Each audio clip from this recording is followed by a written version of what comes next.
Welcome back to the Mafia Championship podcast. My name is Thingy Man. This is the first podcast we've done in a while. Actually, the first one since the qualifiers ended, and I'm very excited for it because today we will be talking with none other than this year's finalists.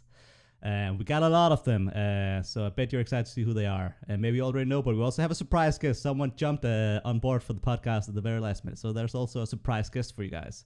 As some of you may know, the finale game ended approximately 2 weeks ago on October 1st. And for the first time since Season 3, the town won the finale game. So that makes it 3 town victories total out of 7 seasons. So we're about making it up there. So that's nice. And from both sides, both Town and Mafia, we were able to witness some truly amazing plays and players. So there's definitely a lot to talk about. There's a lot to dive into regarding this game, regarding the season, and regarding next season. And if any of you out there, I already see some of you out there, I see Nutella, Tim's Up to Nothing, Hollowcat, Insomnia. What's up, guys? If you or anyone else out there have any questions for a finalist or for me, go right ahead and ask them in the chat, and I'll try to note them down as I see them. And I might ask them. What's up to Hallie as well, a finalist. Anyways, without further ado, let me reveal who I have with me here today. And yeah, there are their beautiful faces.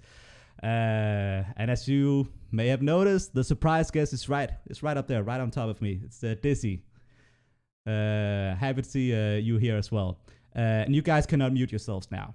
And I'll just quickly, I'll do a very quick intro, and I won't even ask you guys to introduce yourselves like I've done in the previous podcast, because people should know you by now. And if they don't, well, shame on them.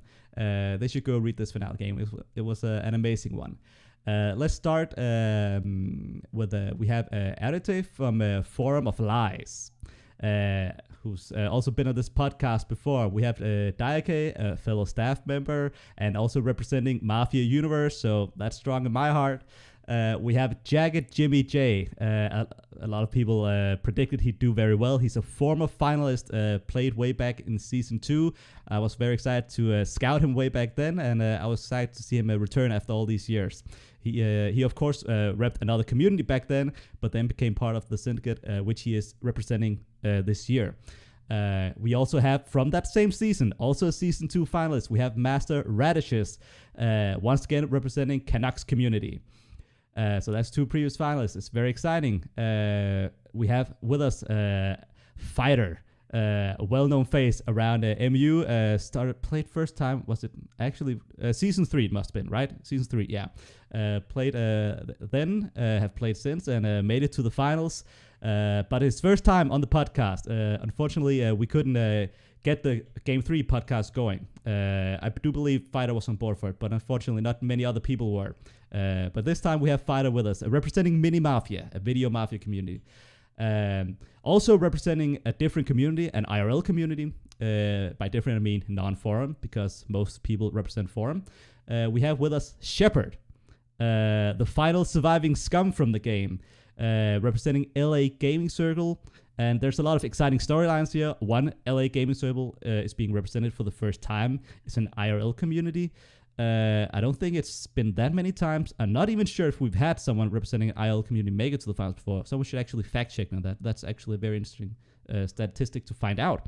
But I do know that Sheppard walked into this finale as probably the most the people that most people deem an outsider, had the least experience with forum and with the rest of the cast here, because a lot of people here did have some experience playing a Mafia Universe, and well, I think most people would agree Sheppard did a very fine job here in the finale, so that's very impressive, very strong job, and we'll also be touching on that. So that's our cast. Again, thank you guys for being here. I'm very excited. This first one we've done since the qualifiers. I hope everything, the sound levels and everything's all right. Like, I just hope that I can just plop this on. It'll work like it did the last time. Let me do a quick clips of the game. So the game started strong, and many people predicted the town would win a lot of the semifinals and the finale. So it stayed true to the predictions. And the game started strong for the town with 2 Mafia eliminations on the first 3 days. So it seemed like the good times from the semifinals were just going to continue. It's going to be a breeze here in the finals. That wasn't exactly how it turned out. The tide seemed to turn after that. The town maybe wasn't aware of it because they did seem confident that they still had the game on lockdown. So that was an interesting dynamic there. So I'm not sure it ever really came into play that town felt like the game was slipping out of their hands, because it potentially was. But ultimately, due to the strong plays surrounding claims and power rolls, including plays from Master Radishes, including plays from non-Jote players, the town was able to pull it back with the information they got. Like, the circle just got narrowed down too much, and finally Sheppard wasn't able to escape attention. The game ended at final 6, with Sheppard being eliminated as the final goon. So there were 2 eliminations that Sheppard would have to have pulled off. And I guess overall, it was a very swingy affair. And I'm curious to actually get your guys' perspective on the game and how it went. And like, Sheppard seemed to be part of the town core, so I'm curious, would Sheppard have won had he found Master Radishes in time? What do you guys think? And anyone can take this. I mean, it was never in doubt. It was never in doubt. It was never in doubt, the game. I don't know that he would have won, because the PoE was almost completely demolished at that point. And I think some of the people would have started to listen to previous reads from dead PoE once we were all dead. So I don't know that finding Radishes would have been the thing that, allowed Sheppard to win. I think there were a lot of cases that would have been more pertinent if people knew that they came from town. Mm-hmm. I mean, like, sort of from my perspective, basically the only way I think I really could have eked that out was if not only I found Radishes, but Dizzy actually had to die way sooner, because during a tinfoil on day 4, there was a post where Dizzy entertained this idea where basically you not accidentally, but you basically like tinfoiled everything that happened in Wolf Chat perfectly, including like my responses and stuff. And I was just like, and then afterwards you were like, it's not Sheppard. And I forgot about it. Like, by day 4, I'm just like, yeah. I was like, I read it and I was like, I can't respond in the thread right now. I'm not responding to this. I don't want anybody to like acknowledge that this exists. And I think that like the fact that was tinfoiled, and obviously certain other people also might have suspected me, a lot of things would have had to go right for that to end up differently. Yeah, I mean, that was the tinfoil that would have, come to life in my brain once I had stopped like tunneling Phighter. But that was so much fun. I had to tunnel Phighter. I was so mad. So then I got killed, and then I'm like, well, Dizzy was the Joe, so that's fine, or whatever. I guess Dizzy was the Joe. And I found out that you weren't the Joe, and I was just like, oh no. So, Phighter, how does it feel? Trying to say something. I regret nothing. I regret nothing. It was very much the poetic irony or dramatic irony, I forget what it's called, when I've been known as the tunnel king for tunneling on people aggressively. It was the entire game, that entire day, there was nothing I could possibly say that was going to get me nothing. Yeah, and you even wrote the post like telling us all to tunnel hard. I was like, okay, I will. And then you got so upset. I burnt my onions for this game, and I'm still upset about them. I'm sorry about the onions. I am. I'm not. Oh, yeah. Returning to the question, I do think Sheppard could have won the game had he found Radishes sooner. Maybe not necessarily, but it would have helped at the very least. And I think so because having not only maintaining the living Jote, whoever it was, that kept the real Jote alive, and it also kept the window open for people to pretend to be the Jote. And both of those things created clears, real or not, that influenced the direction of the way that people were eliminated from the game. Without that variable in play, I think there's a much greater chance of losing Arete or dyachei or various other people. Dyslexicon would have been subject to some tinfoil without that doctor protection. Slooney would have been without me being alive to tell people not to kill him. I think there was a lot of direction that game could have gone, and it would have been beneficial to Sheppard without these things happening. I think it also depends when we're talking he found me. If he saw my hints in day 3 and killed me that night, well, who knows? But that would have affected things differently. If he didn't get me till the very end, there still would have been an ability to clear Dizzy, for example, and others to shorten the PoE. And by the time you get to F3, F4, everyone's under reevaluation. So it's not a guarantee he would have won, but definitely he would have had a better chance. By no means, and that is what I mean. Like if it had been on night 3 that he had found you, because I was I actually spoiled myself in this game. So I viewed it with perfect information eyes, and from my perspective, it seemed like all that information that cleared all that town was just so unfortunate for Sheppard, because he was actually very, from my perspective, well positioned. But of course, a lot can happen. New information come out, new dynamics and interactions come out to clear other people. So it was by no means certain, but it looked good for Sheppard. And I'm curious, actually, Sheppard, did the Mafia have any plans? How did you go into this game? And I know that a buzzing occurred, but was this how did that come about also? Okay, well, the game started, and I mean, we were all just kind of like playing and talking, and shout out to my Mafia teammates that gave me like a lot of advice, and specifically Michelle posted a lot of information about everybody's town stuff, and you guys know me, I read all of it, and that helped a lot. And then during the first day, I kind of just I didn't like intend, there was no plan to bust Michelle, but I like poked in that direction a couple times, and then I think we all kind of realized that it was inevitable, and we just have to make those early pokes look credible. For day 2, I saw the tides turning against. I always read Hallie as Haley in my mind. I have to like autocorrect it.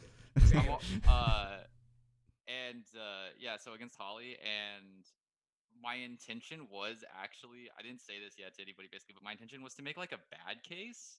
And I actually modeled it word for word after my Radish Rich case from semifinal 2.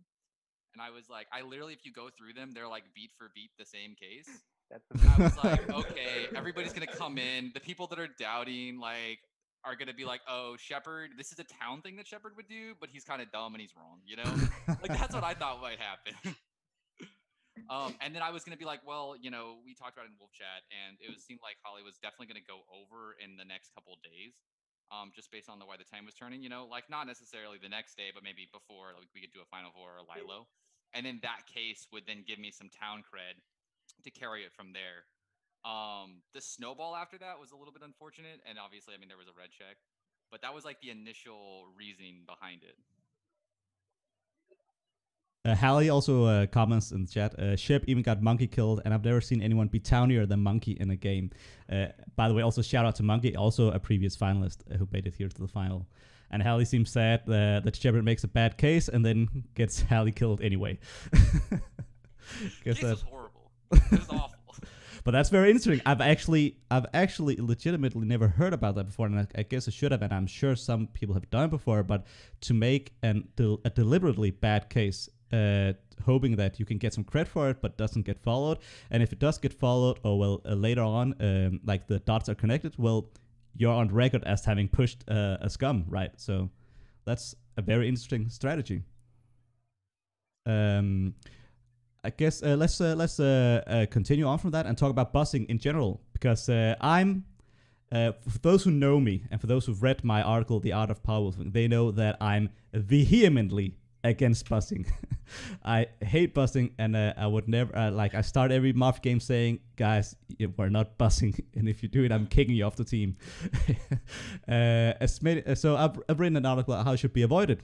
But buzzing was a large part, not the only part, but a large part of why Sheppard got the credit that he did in this game and was positioned so well here. So I guess my question is, should buzzing be avoided, or is there a right time and place for it? There's definitely a right time and place for it. I mean, there are, even in turbos, if you can bus at the right time, you can win the game off your bus. You get cleared for it. So I don't think it's something you should never do. I also think it's probably done too often. And I personally tend very strongly anti-busing, more so than most people I know. But I also think that Sheppard's bus here was at least evaluating things based on results, objectively a good decision because Hallie was red checked, and so like hard defending Hallie would have just meant that like eventually Radishes is like, you idiots, I have a red check, and Hallie goes over and he hasn't actually done anything, because no matter how hard you defend someone, you're probably not going to save them from being literally red checked. Although like you can make arguments because like he didn't know that Hallie was red checked. Like that was a true fact about the game, but not a fact that he was aware of when making the decision to try to bust Hallie. So I don't know. I think going off of that, I think so. Thinking, man, your guide to power woofing is the Bible for my woofing game, and I kind of developed it off of that. The problem with a lot of busing, so busing is good. I'm going to come out as team bus. The problem is that a lot of people don't plan their bus, and they don't plan what are you trying to actually get from your bus. Are you trying to get town credit, or are you trying to see somebody who is a sinking ship and trying to like make sure, or are you trying to just like position your buddies to go further? Because especially in matches on Mafia Universe, like if you have a 10-person team, your buddies might benefit from you pushing on them, because when you're dead, they look good from your bus. So you have to figure out what amount of credit you're getting. And Sheppard got that credit. Sheppard got that credit going in. Everybody, I remember that last day I was alive, I was talking about, do you buddy up and just go balls to the walls as a team for the rest of the game? Or do you throw your other partner to the wolves, to the wolves, not exactly to the wolves, to the town, and then take that credit and ride that credit all the way? And because Sheppard had a pelt, that then distracted people from finding Sheppard for a couple of days, because everybody kept going back to that case and going, why would Sheppard make that case? So we had that credit from that bus. Yeah, I also think that buzzing isn't like, it's not an isolated incident. You know, if you've spent the game basically distancing from your partner like the whole game, and then a wagon forms, you can't just like, well, I don't want to join that. You kind of have to follow it through. Yeah. You kind of can get trapped into buzzing as well, which is what I tend to do when I'm Mafia. I'm like, oops, sorry, I guess I have to buzz you now. And I guess those are the cases that I'm trying to argue that people should be mindful of, because that's really the point of my article. It's not that you should never buzz. I say it like that so that people buzz less, because I agree with dyachei, people buzz too much. So in saying you should never buzz, that makes people buzz less, and it makes, going off what Phighter said, and we all agree, guys, here, so that's probably why we're all previous finalists, right? You should have a plan. Like you shouldn't just be trapped into it, or you shouldn't just do it because, oh well, everyone else is doing, so I should do that. Those are actually the cases where maybe you should do something else, because one, you're not going to get any credit if it's just what everyone's doing. Two, you should look for an opportunity here to push something else, because maybe a lot of people are going to get cleared off of that. So change the tide, do something else, or it's just going to snowball into something that's not good for your team. Take the game into your own hands. Don't just be a standby. What's the... Don't stand by. I can't. Bystander.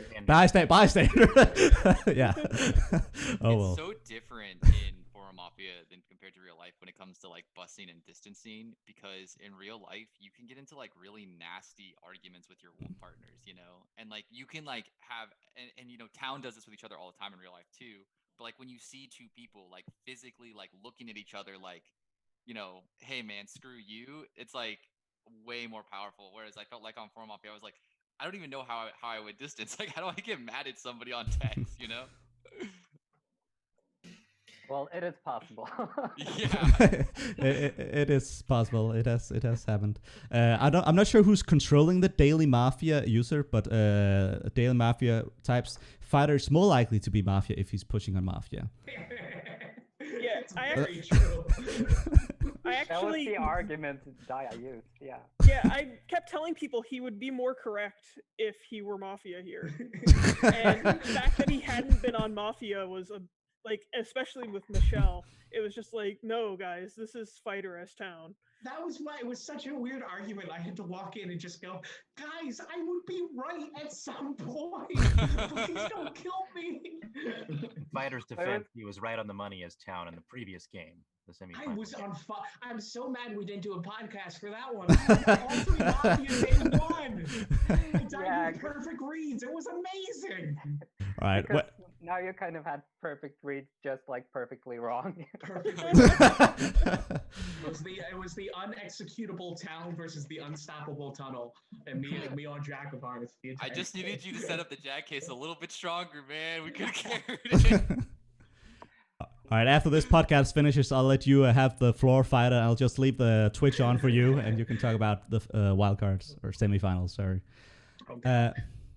All right, so actually, can I have one of you guys, for those who didn't closely follow the game, so we can talk about it, the claims. Is anyone here willing to try, maybe this is a good bet, but is anyone here willing to cliffs how the claims went? And whoever wants to can go ahead.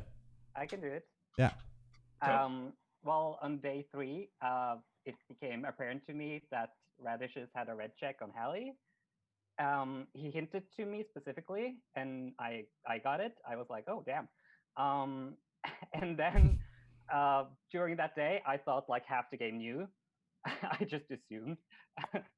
And so in the end, when Hallie came in and did a fake claim to try to save themselves, I claimed. I counterclaimed because I knew that Radishes was the joke. And then Stay Positive Friend counterclaimed me just right after. Just like, oh, that's nice. Like, you don't have to, I'm the real joke. You don't have to like cover for me. And I was like, okay, let's play this game. And then Phighter also claimed, but he claimed with a red check on Jack. You know, Phighter had a red check on Jack the whole game. So yeah, that was kind of the 3 claims. That was on day 3.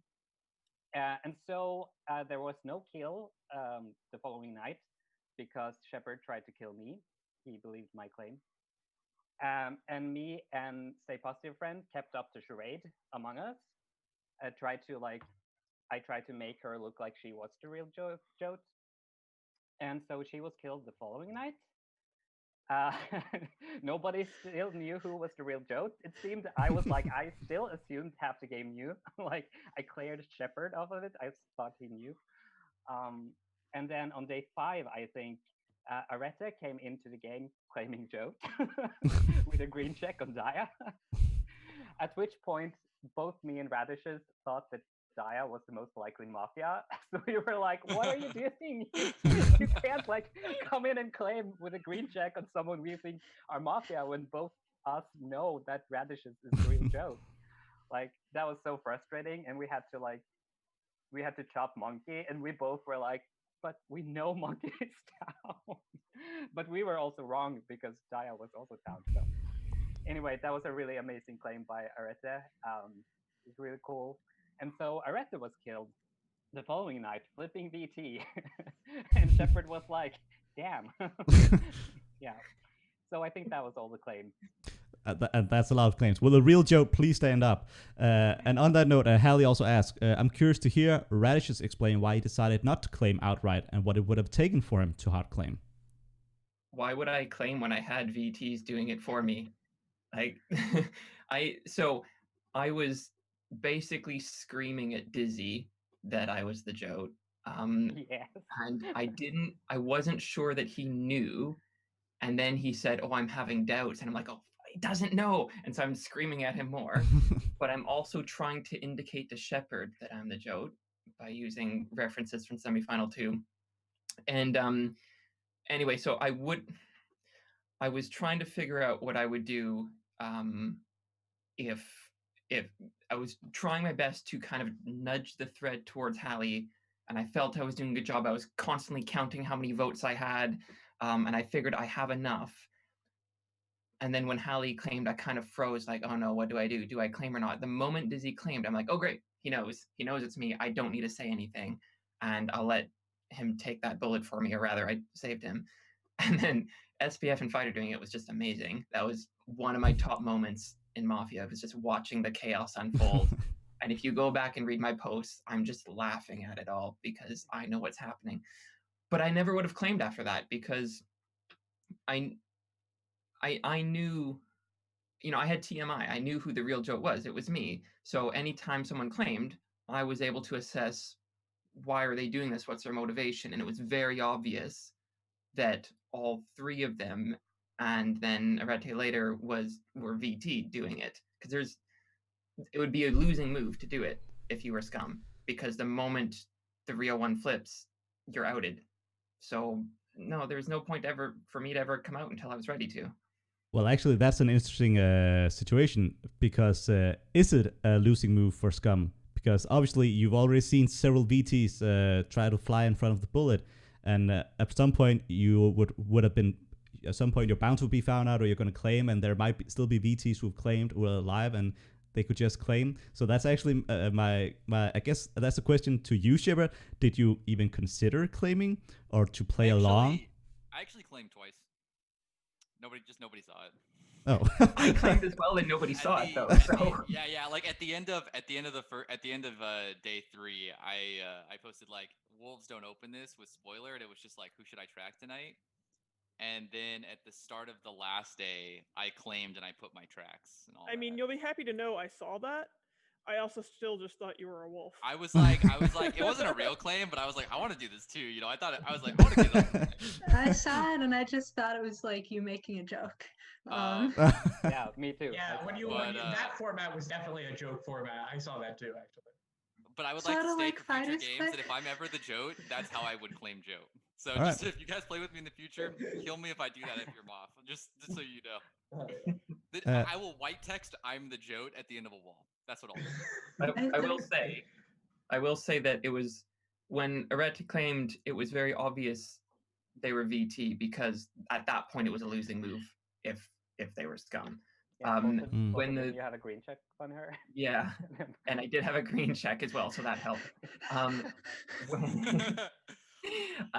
But when the three of them claimed end of day 3, it was so sudden and so immediate and so chaotic that it was never going to be a wolf doing that. The only one who maybe I thought might have very quickly and cleverly tried to latch on was Phighter, but even then I wasn't sold until Dizzy's case the next day, which just had to follow because it's Dizzy. But it was once Dizzy claimed, I knew it was he knew, and once SPF claimed, I knew that she didn't know what was happening, but was just trying to be a good VT. Like I could just tell they weren't wolves. So I have another question. Isn't it kind of risky to just soft to people or semi-soft to people that you're the Jote? What if Dizzy's Mafia? What if Sheppard actually picks up on it? But Dizzy wasn't Mafia. I knew he wasn't Mafia. He was like my top town, as unfortunately was Sheppard. And fortunately, he didn't see what I was trying to say. The unfortunate part is the notes and all those things about you having Jote equity on day 1 and 2. I didn't make those up. Those were real. And I got convinced off of it. Dizzy was super clear, especially after his interactions with Michelle. There was no way Dizzy was going to flip Wolf that game. Like from the beginning.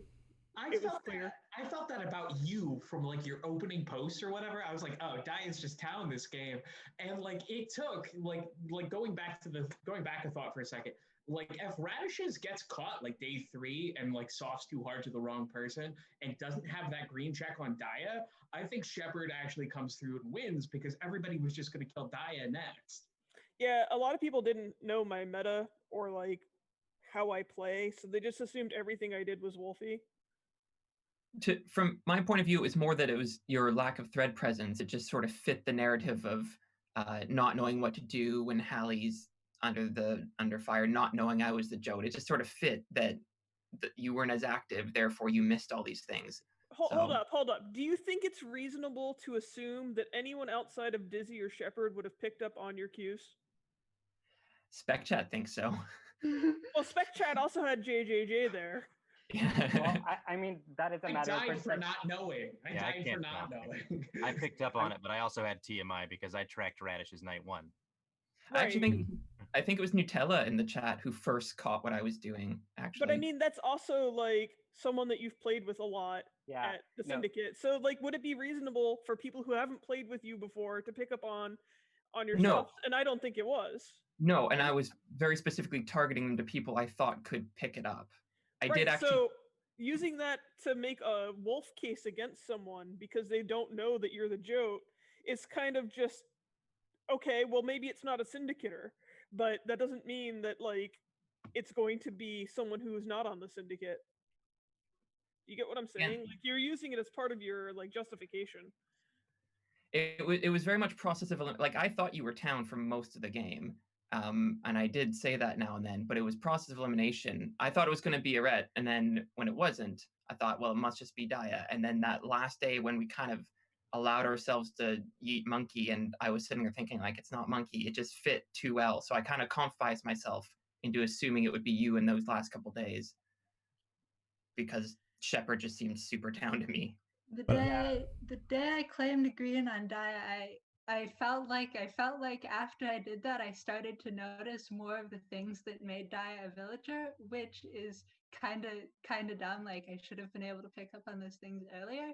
But once I had locked myself into pushing a world where Daya had to be town, it was easier to notice those things. They actually POV slipped a bunch of times in ways that made them a super obvious villager, and I couldn't point any of them out because I was trying to maintain the illusion that I was a Jote, and if I was a Jote, I wouldn't be making other arguments for Daya being town. I just have a green check, which makes Daya town. Jack of Hearts also says there were good reasons to town read Daya, but there were good reasons to town read everybody. Hallie says it's hard when the last wolf is that deep, and we'll also be touching that because, of course, what happened in this game at some points were that townies and clearish townies was suspected, and that's just part of it. But actually, I just want to get back a bit to my question here with Master Radishes. Why even soft to some people? What was the reasoning behind that? So that because I had a red check. And I wanted to make sure that if I died without revealing it, or because there's also at that point I was still very much in the PoE, just based on my own lack of activity as well. So if I knew that I knew I was getting to a point where it could happen that I was the lead wagon, and me claiming, oh, by the way, I have a red check on Hallie, wouldn't necessarily convince anyone. And also just kind of good sportsmanship. I didn't really want to out a red check in the finale. I wanted to try to see if I could make a case and convince people without having to do it. And so I figure if I'm going to do that, I need to leave breadcrumbs. I need to have someone realize what was happening. And so I was trying to get Dizzy and Shep to notice who I was. So that at the very least, I did try it with Slooney and SPF as well, but I realized that was a long shot because they wouldn't. I gave up very quickly with them. I figured Dizzy and Shep were my best options at noticing me and noticing that I had a red check. It was basically, I was just trying to not out myself so I'd have future chances of tracks and detects without having to reveal myself right away.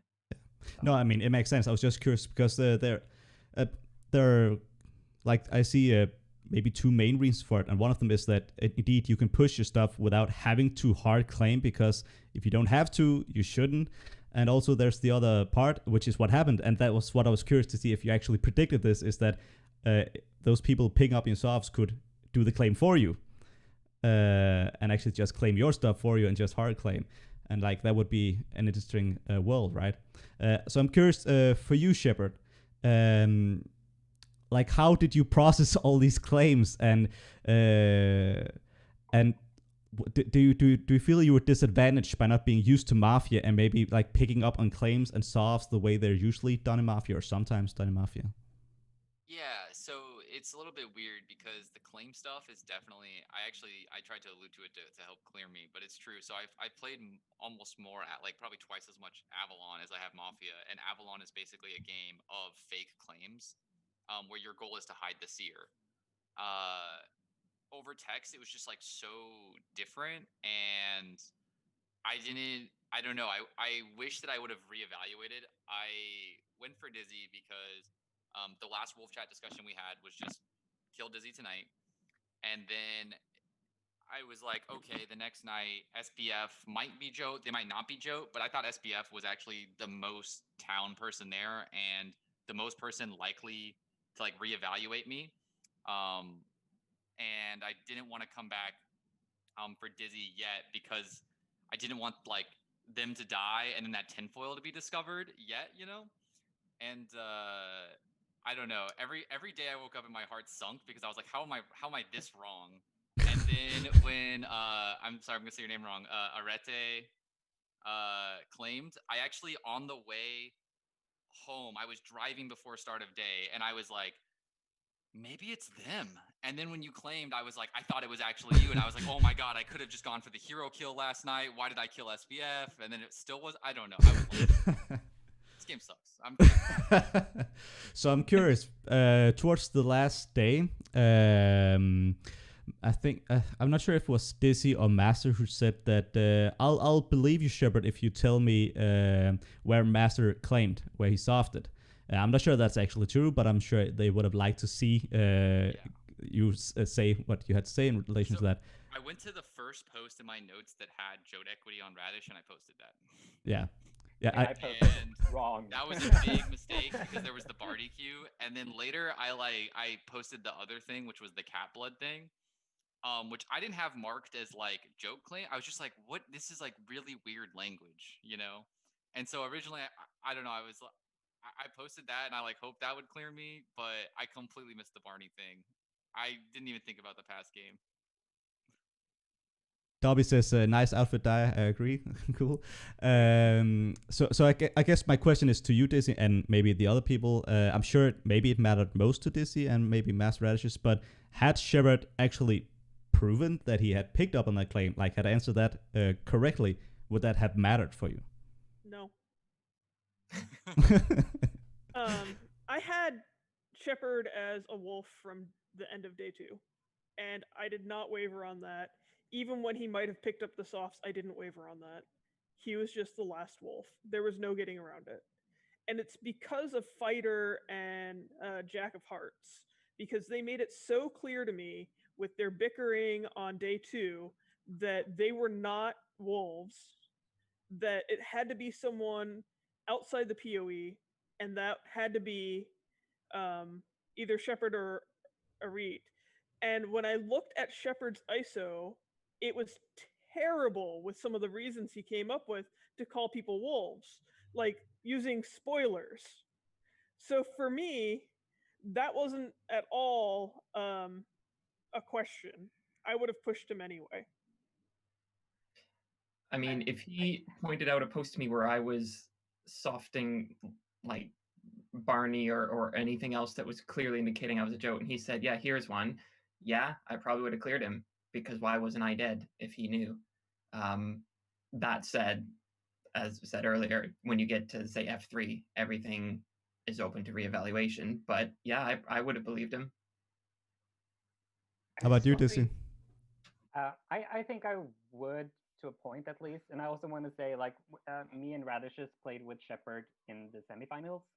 And that whole game, I didn't understand Sheppard's reasoning for suspecting people as well. Like, I had this same experience with like, well, this makes no sense, but he's probably sound. Like, so yeah. So it's so funny because I thought more people had read Game 7, my quality game, but if you read Game 7 and Semifinal 2, I actually played just completely different. At some point in Semifinal 2, I was like, I can solve the game and like post like I'm not solving the game, and then if I ran Wolf later on, people won't know my range. So I posted some stuff. I actually did think the really stupid rich case that I made, I actually believed that because I wanted to. But I posted a lot of extra stuff. Like I would make a post and then I would add like 4 things in semifinal 2, and I was like, I'm gonna post some nonsense. Well, that worked. It worked. Yeah. That was the first thing. If you scroll all the way up in the Discord Wolf chat, I was like, guys, I'm so glad I did that in semifinal 2. All right. So I'm curious, because what happened after the game started very well? There were some unfortunate eliminations on Phighter.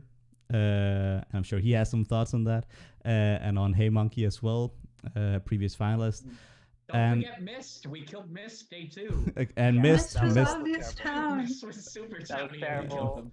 Missed day 2 as well. Yeah. So I guess did any of you ever experience that? Oh shit, we're making a mistake right now. Did you have that moment, or did you also have that? Well, it's too late to go back now, and like, how do you navigate in that? And when it's close to a discussion, do you just feel like reach a point of stagnancy? It's just like, well, I guess we'll just have to go with it. I've thought this before, and they were mafia, or like, what do you say to yourself in those situations, or do you try to get out of it, and do you try to like shake things up? I mean, I was pretty sure we were making a mistake when we killed Monkey, because Monkey was like super obvious town. But I had no idea who the last wolf was, and I had been wrong about like everything else that game. So I was like, maybe I'm just bad and it is Monkey. And then the other thing with the Monkey execution is that like at that point I was pretty sure the real Joe was Radishes, but not like 100% positive. And Monkey had effectively claimed VT by asking us to kill her. So I figured if we voted out Monkey, there was absolutely no chance that we would like put the real Joe in a position where they had to claim, which made it better in that sense than trying to go for, I don't know, Slooty, whoever else we would have gone for if we hadn't voted out Monkey. For Phighter's death, his elimination, I definitely felt that way, and I kept trying to point out to people why Phighter was a villager. But when that didn't work, I just spent the day investigating everyone else. So I spent the day doing ISOs and trying to figure out the rest of the game, so that when Phighter flipped town, I would be more prepared to go about the next day. Yeah, I have a lot to say about this. When Mist died, I got that feeling like I think 3 minutes before the chop, because Mist had a really like pointed question towards me because Mist thought I was scum, and that was just town. Like they didn't spend their like last 3 minutes trying to like get me, and I was like, oh shit, this is wrong. And then, then Jack was the alternative, who I also thought was town. And so then I realized that this was a mistake and this was going to go badly. And so I said in thread that I voted for Tim Hortons, and that was kind of my me expressing that. And I also felt that with Phighter, like, but I came into the thread so late that day, and then there was so much drama, and then but the way he was posting, I was like, oh no, he's gonna flip town. It's gonna be terrible. But at that point, I kind of felt like I was too far into the tunnel, which is like a terrible reasoning to keep doing it. But like, it would just be so annoying if he was, in fact, scum. To change my mind at that point. That was kind of the reason I still kind of threw my hands up. And I can relate. I also want to ask this question to you, JJJ, Triple J. But first, I want to bring up a statistic. So, Jay and Stay Positive Friend chop 3 scum in a row in their first game. They move on to the semifinals. They chop another 3 scum straight in a row. They again roll town together in the finals. They start off chopping 1 scum. And then on Jay's final day alive, he chops a townie and ruins the perfect streak. But I'm sure, I'm pretty positive that you still set a record with Stay Positive Friend. I'm also not sure. Does that feel good sharing the record? It's like, damn, I did so well. And there's another person who was there for all those eliminations. God damn it. Maybe it's not the most accurate depiction of events, but nonetheless, Stay Positive Friend was alive for more of those than I was, so you could give her the record on her own. Because I was killed first in the semifinal game. Yeah. There for the last one. Oh, so I guess she does have it. But in any case, my question is, the reason I'm bringing this up is like, did this feel different, the chemist, like that final elimination in the finals before you were killed? Like, could you feel it? Slightly. Not enough that I would have felt any inspiration in saying, let's go a different direction. I wouldn't say that I felt that moment of doubt that you've described here at the end. I felt that before. And it's not that I was certain about Mist being Mafia. I wasn't. But I did think that it was the best case in front of me. So I felt that that's the direction I should go. and unfortunately, that was the end for me. So couldn't make amends. Yeah. So I missed. The other case was a villager too. The other case was Jack. Yeah. Which was my case, unfortunately. To defend the town and defend these pushes, which is crazy because I was one of the people. In the semifinal 3, what happened was we spent day 1. We were on, I think it was Wisp versus Andre. And then about like the last hour and a half of the day, Andre came in and started being the towniest human being physically possible. But we're already, so you get that mindset of like, oh no. But I think that if you've been doing the work, like if you put in the work and you made the thoughts and you made the cases, like Izzy made that case for like 15 hours or so, or whatever amount of time that was. So like it's completely defensible to be like, hey, I'm having these hesitations, but I spent all this time making this and thinking about this. I don't want to throw away all of my work because usually your work rewards you. Every once in a while, like this game unfortunately bites you in the ass. But this game, unfortunately a bit more, but usually it actually works out. There's also like, I'm a guy who says that often I can completely 180 based on one post in a game, and that can certainly happen. But there's also like that, like you say, Phighter. I guess that maybe this is also some of what you would agree with, is that you put in the work and you also outline the case. You've outlined your suspicions and you told a person this is why they're scummy, and then they start doing stuff that appeases you. And like, can you take that into account? Is also sometimes the case, right? Like you've done the case, and sure, you've done some stuff to improve on these things, but you haven't done stuff outside of that, maybe, and that's a reason to maybe just, well, I'm sorry, I just gotta stick with the case because this isn't enough to persuade me. And I guess that can also factor in sometimes. Well, this is the finals, and I should say, because I actually haven't addressed this publicly here on the podcast, Lisa will not be joining us to reveal the votes. I'm sorry.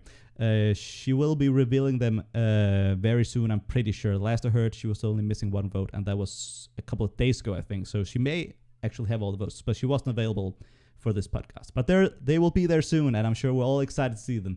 But in the meantime, we can all be happy and jolly, and no one can be disappointed with their placement because no one knows how they play. So that's good for the podcast, right? Though I'm sure with the crowd we have here, no one would be bitter about how they place. And no one, I don't even see how that's possible with the level of talent here. And that actually brings me into my next question regarding voting. So I guess I'm curious to hear, how did you guys, not how did you vote, but like, why did you vote the way you did, or what did you take into account? And like, how do you define best? Because that's what we're asking you. We're asking you to rank the best player. And how does that differ, if at all, in your opinion, from MVP? Because one thing is like when we reach the finals, like the level of play or the level of players is so high that it's not really about finding the best player. At that point, it's probably an MVP vote in most seasons because they're just good, and it's not, you can't pinpoint the exact best player. It's just who did the best among the best players in this particular circumstance. But anyone can take this question, and I don't know if you agree or not. I tried to separate them, finale or not, in any of the votes that I placed, and it's not easy to do. It requires a great deal of subjectivity, and you have to kind of make yourself the authority on what is good and what is best, even if you don't really think you deserve to be the authority, because that's what you're being asked to do. That's the process. And I to the best of my ability, I asked myself, the methodology that this player employed, the skills that I feel that they displayed, do I feel that they would translate between alignments and that they would consistently result in victories? And then I asked myself that about everybody, and I tried to make comparisons. And you want to separate process from result as much as you can, but you also can't do it entirely. I know sometimes people might have the mindset that it's not about the reads you make or whether or not they're accurate. And I think that's too extreme. You have to consider accuracy too. You can't just assume that someone's going to be accurate one game despite being inaccurate in the present game. So it's not easy to do, not easy to parse, but you try your best. I tried to base it on what goals were the players trying to accomplish and how far they accomplished those goals in this game. So like, you know, if a player was really good and made themselves clear on their cases, and they were trying to get their cases across and get people eliminated based on those, and they succeeded in that, then I put a little bit more weight on it than someone who wasn't trying to do the same thing. And of course, everyone is willing to give you a look into their mindset during the game in post game. So it was really easy to see things like what the goal of their actions were and how successful they were at those goals.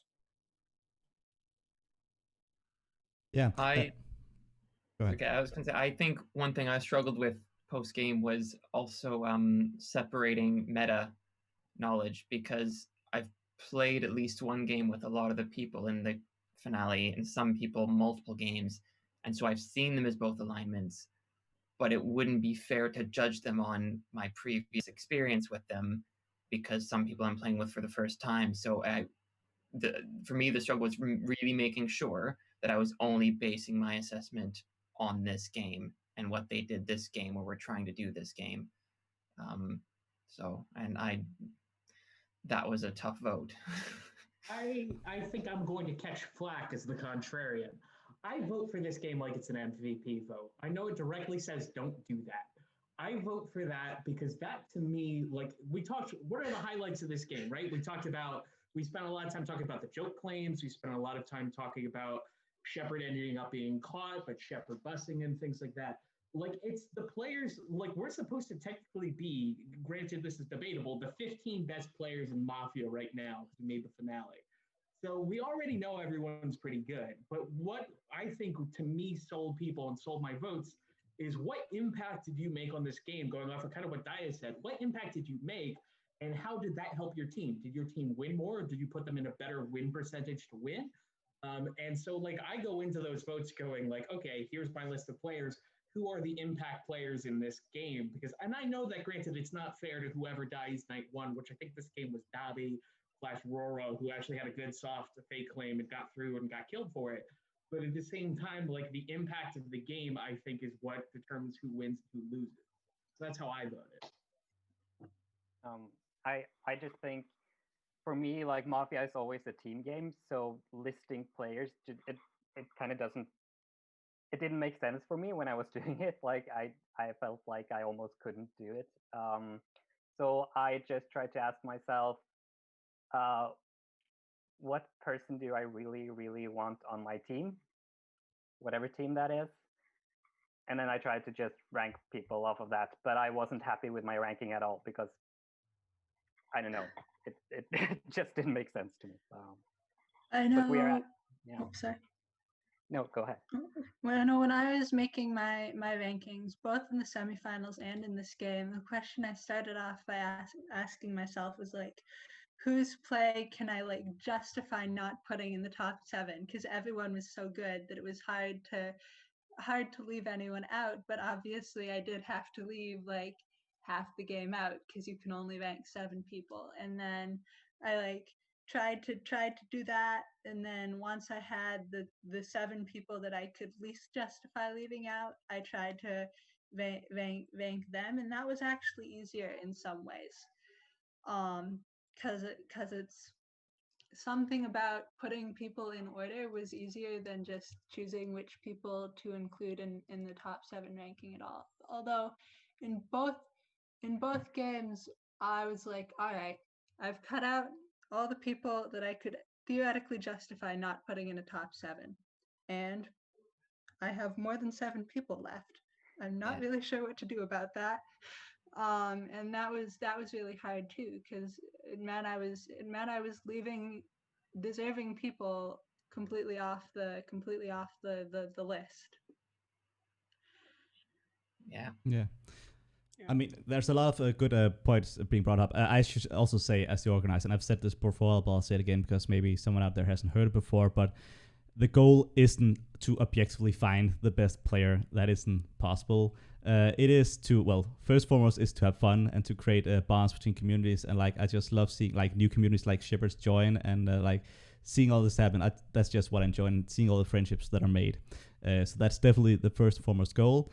With regards to the winner, like, that goal is just to have a winner that everyone's satisfied with, like where people think, yeah, He's a pretty.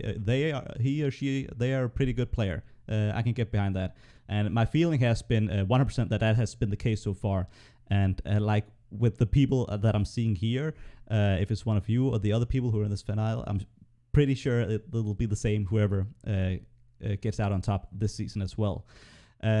Daisy brings up a good point with it being a team game, and like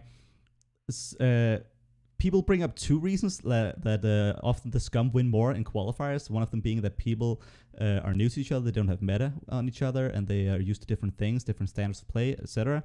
And the other being that there's a lot of egos at play, a lot of egos clashing with each other, and like that's also a big. And I think that's both those things are true. And that I think also for Town to win a game, you need to have different skills at play, different personalities at play, preferably. I'm not saying it can be done with all egos, it certainly can, but it's best if people can take up different roles. And sometimes you might not appreciate someone's role that much, but they actually played a large role for the dynamics of the game that actually created the foundation of success that was needed to win the game. So like you could maybe call some players support players, and those might not be appreciated as much, but they're probably pretty needed in general to actually have success in games.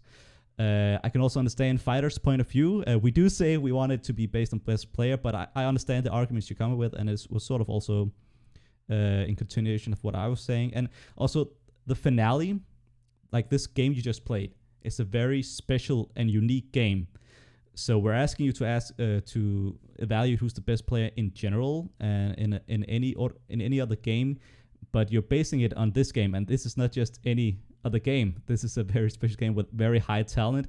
So and you're not gonna be in this situation that much, or maybe ever again. Some of you have, of course, before, and might again. But it's a special game, so I can understand basing it on what happened in this specific circumstance. And finally, like JaggedJimmyJay also touched on like what to base it on, and you were saying that you were also trying to look at like how well can some skills translate to the Mafia game and Town game and vice versa. And I think that's very important to look at, because as a thing that also happens with voting is often that Town look very much at what townie skills were shown in the game, and Mafia look at what Mafia skills shown in the game, and they don't really appreciate the skills shown by the other side as much. That's why I personally like to look at the skill that translates to both sides.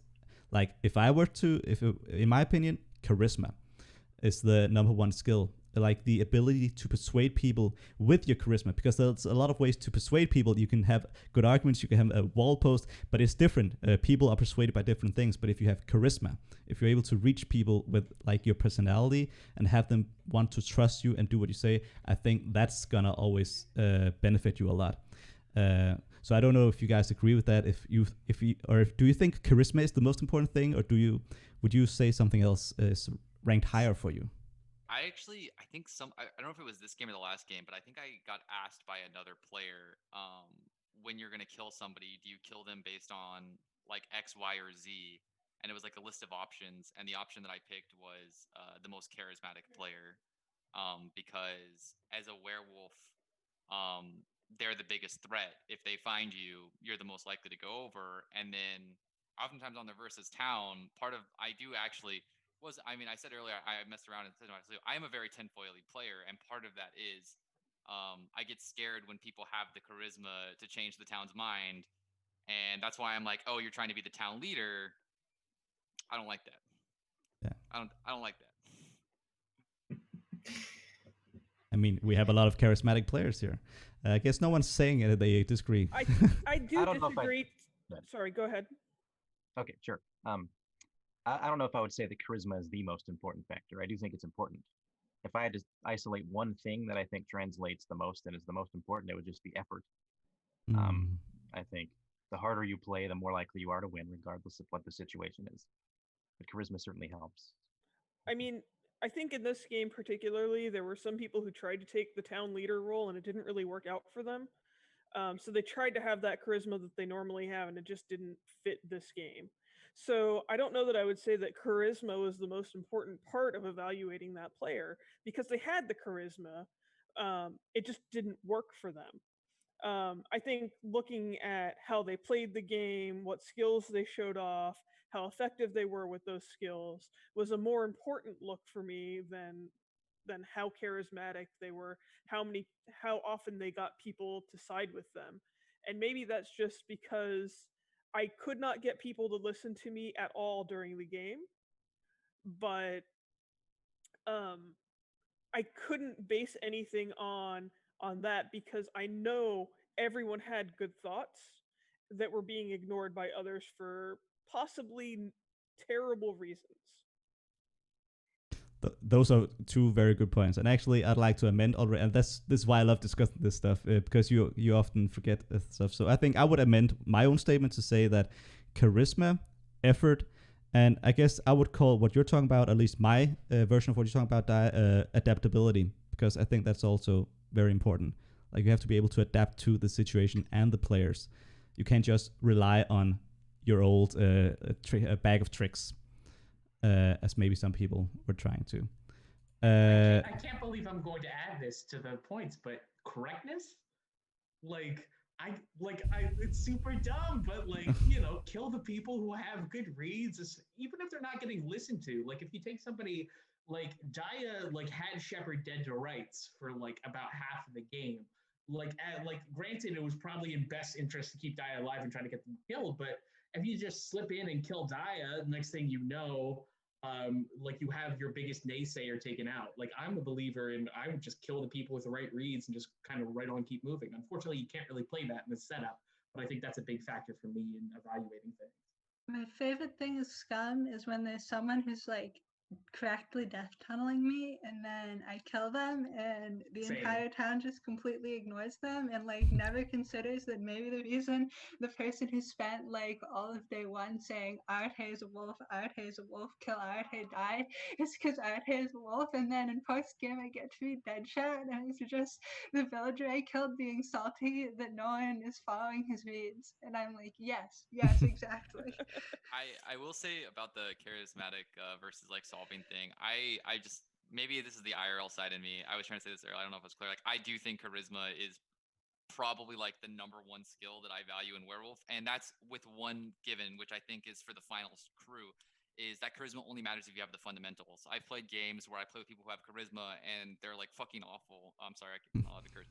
They're awful at the game, and they get everybody to oh, we're gonna do this, and then they flip town at the end and they just were we're completely wrong, But going into this game, I feel especially the way everybody played, it's a given that everybody in the finals has fundamentals. Everybody in the finals understands the basic ABCs of how to find wolves or how to hide as a wolf. And the real difference is, maybe there's differences in that skill level, but it's how are you going to get people to listen to you? How are you going to get town cleared? And I think, honestly, people we always talk about, and I don't want to throw shade on anybody, we always talk about you town clear people based on this or this. I think 90% of the game is emotional. I think when you read a post, it's not if the post is good or not. It's if the post was charismatic to you, and that's how you actually town clear. And then I think everybody just makes up reasons to do it the other way, even to themselves. And maybe I'm just saying that because that's what I do. But it's you can read posts that are bad and then be oh, they're town,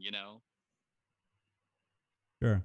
No, and I agree with you. That's also why I say charisma over correctness or reads or fundamentals, because one, I also assume that at this level, those things are in place. And secondly, and most importantly to me, is that you could have the right reads, but if no one's following you, then it doesn't matter whatsoever. And also a lot of people. Yeah, it was very frustrating. Yeah. We got there in the end, though. So, also, I want to give a shout out to Jack of Hearts, who's also in the chat, has been for some time. Hi, Jen. And he says, "Oh yeah, charisma is far more important than having good reads because I only have one of those things." Wowie. I feel that on a spiritual level. Next question on the agenda, and it's connected to what we've already talked about. Do you guys feel that there are any kinds of processes or skills that are most consistently conducive to winning?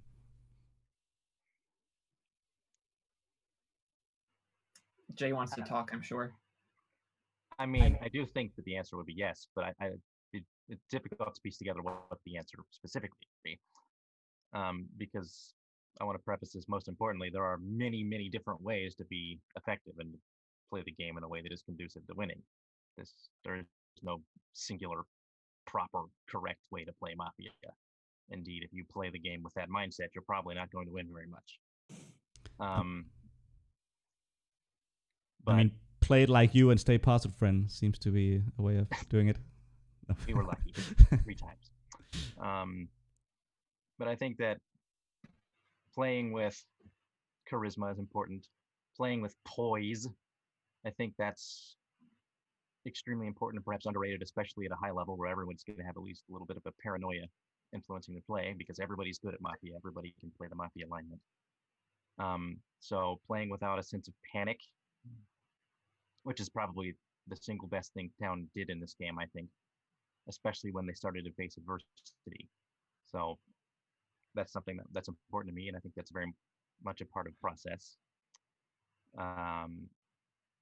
Because you have a game plan, and if you're playing with poise and avoiding panic, then you're playing to the game plan, even when it's not going your way. That doesn't mean you have to stick to it the whole time, that you never deviate. Of course not. But if you have the confidence and the comfort in your own approach that you can stick to it, at least the general fundamental aspects of what you're doing, even when the going gets tough, that's critical. Because I think one of the statistics that we talked about in my previous podcast was that when Town correctly eliminates the Mafioso day 1, they still lose more often than they win in the Champs tournament, which suggests to me that they start well, then something goes south, and then they panic. And that could have easily happened here. So that's one example of process that I think is important. There are so many others.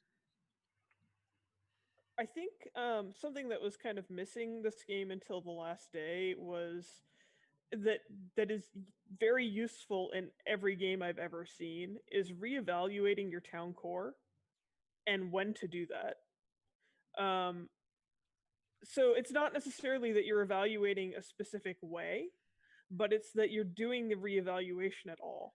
You know, if you're someone who goes through ISOs, then going through ISOs again on your top suspects and on the town to make sure that they're actually in your town core on the last day is valuable. If you're a person who makes reads based on skimming the thread, reskim the thread and see if those reads still make sense to you or not with the new information you've had from people dying. And we did that very well on day 5 or 6, whichever day was the last day.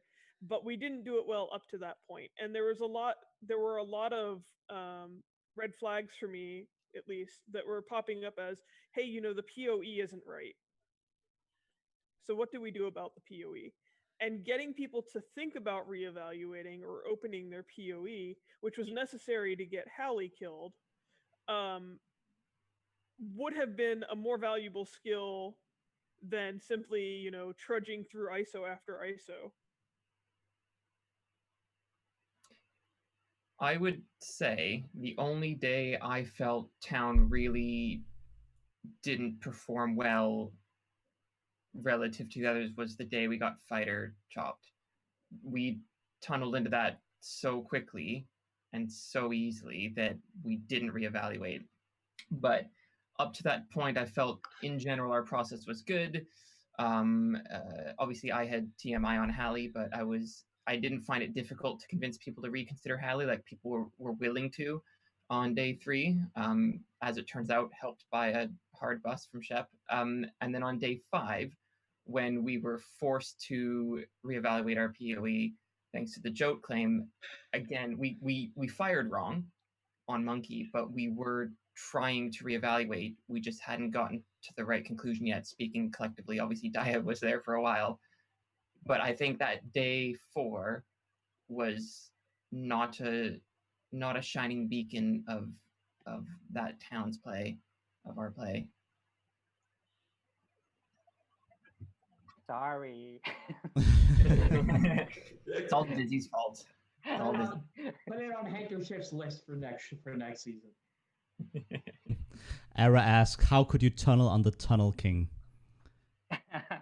I had to. It was so much fun. Can I get some hypes in the chat for Era, by the way? Hi, legitimately like the nicest person in the Mafia community. For sure. I want to bring up one other thing that I think is a valuable skill in Mafia, which I think ties in with charisma, and that is just to not get chopped.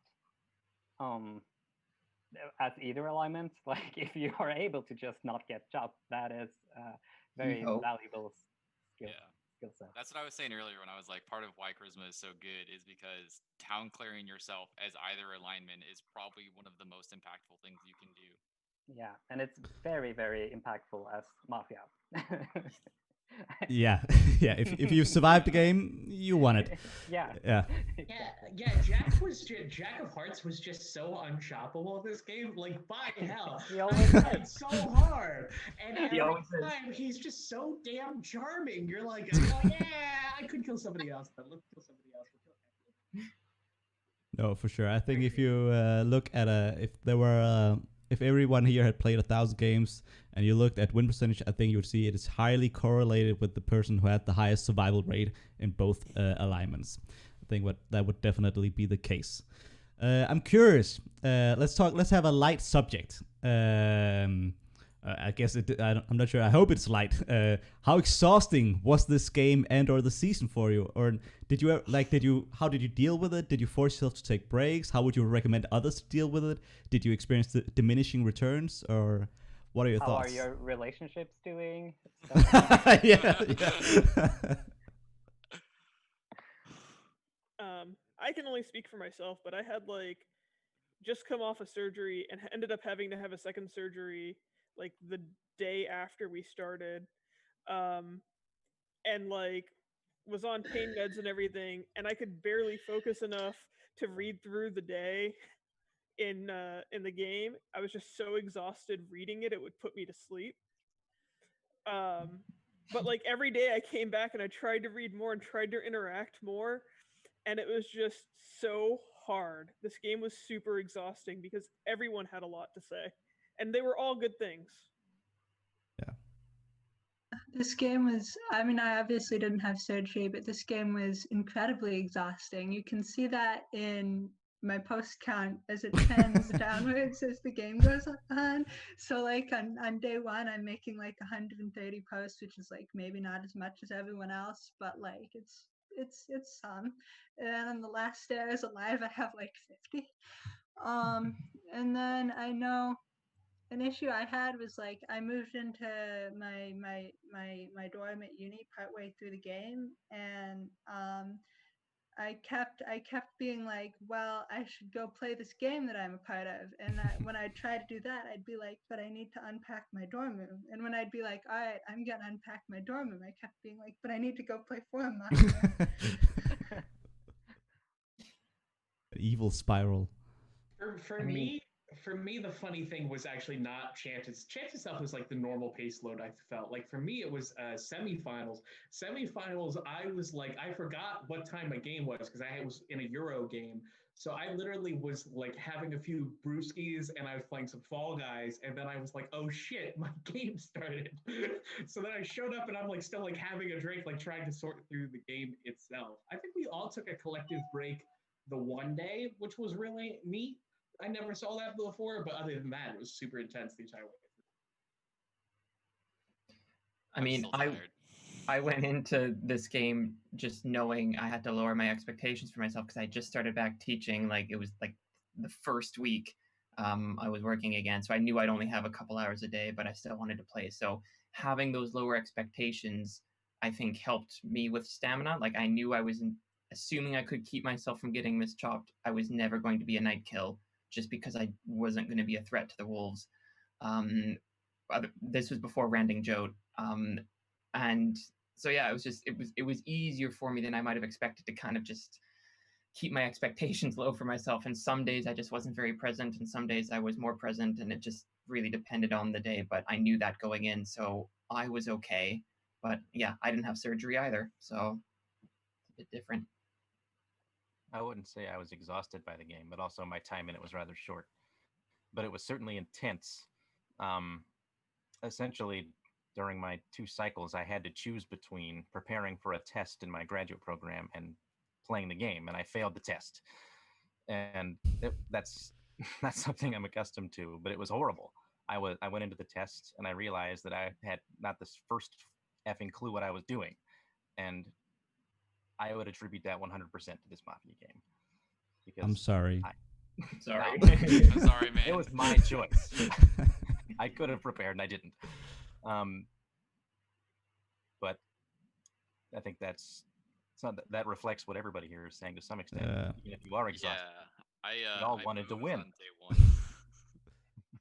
Sorry, what are you saying, Sheppard? I said, oh yeah, no, I gave up too many life responsibilities for this game. Yeah. I moved in on the first day. That's why I was like gone for like a big chunk of it. And I was supposed to move in earlier, but then like the moving dates didn't work out, so I had to move in on the first day. And then I lived in a apartment, like a full apartment of only boxes and a laptop playing Mafia and doing work. And I knew that I had a big disadvantage. I didn't have a lot of experience in playing Forum Mafia, and that's part of why I asked for those games. I actually typed that post up before because I was like, while reading those games, I was also kind of like studying what people were doing.